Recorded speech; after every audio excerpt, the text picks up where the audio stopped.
This presentation describes the key concepts of the Active Directory directory service in Microsoft Windows 2000. We'll cover an overview of Active Directory and what it contains, how it's structured, and how Active Directory relates to network topology.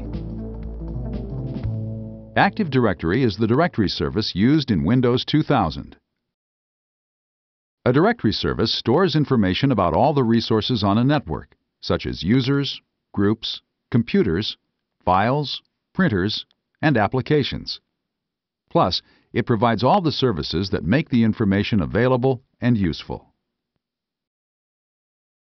Active Directory stores information about resources in a hierarchical structure. It contains objects that represent the different types of network resources, users, printers, and so on. Each object has attributes, such as a user's first name, last name, and email address, or a printer's asset number and location. Now let's look at how the Active Directory is structured. Objects are maintained in a domain.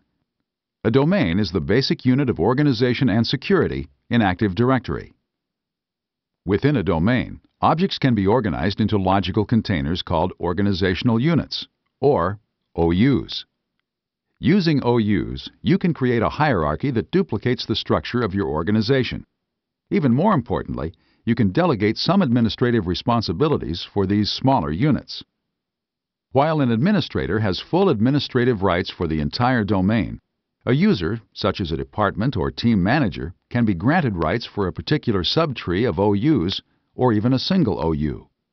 Although OUs are useful for delegating administrative responsibility within a domain, multiple domains are useful for networks where administration is done by separate authorities, as in an international organization where resources may be maintained in different languages.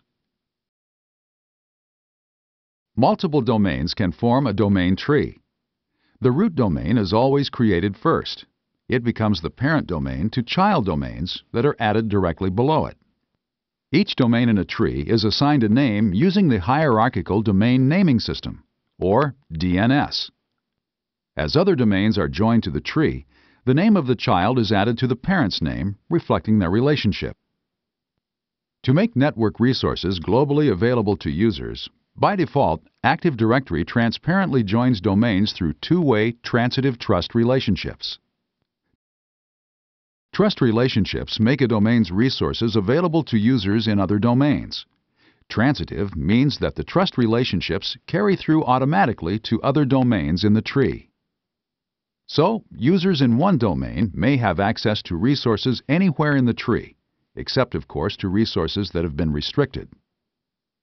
The tree model of multiple domains can be extended to create a forest of trees for organizations that need to maintain separate organizational structures, such as a company that needs distinct public identities for its subsidiaries.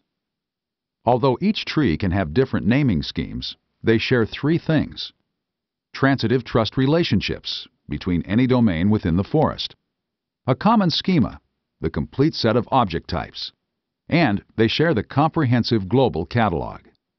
The global catalog holds all the objects for all domains, so it's easy for users to locate a specific object anywhere in the enterprise.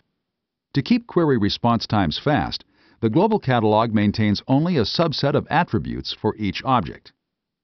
The global catalog is automatically replicated to those domain controllers throughout a forest that are designated as global catalog servers.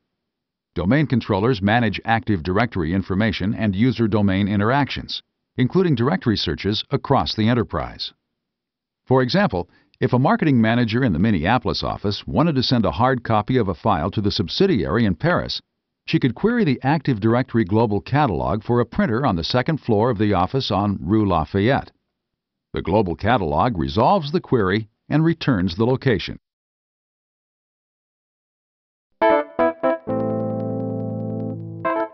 Finally, let's look at how Active Directory relates to network topology.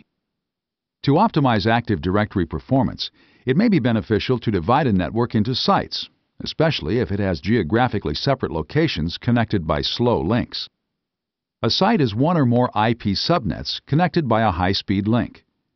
Sites help reduce Active Directory traffic, such as workstation logon and replication. For example, when a user logs on, Windows 2000 will try to find a domain controller in the same site as the user's computer to validate the logon request.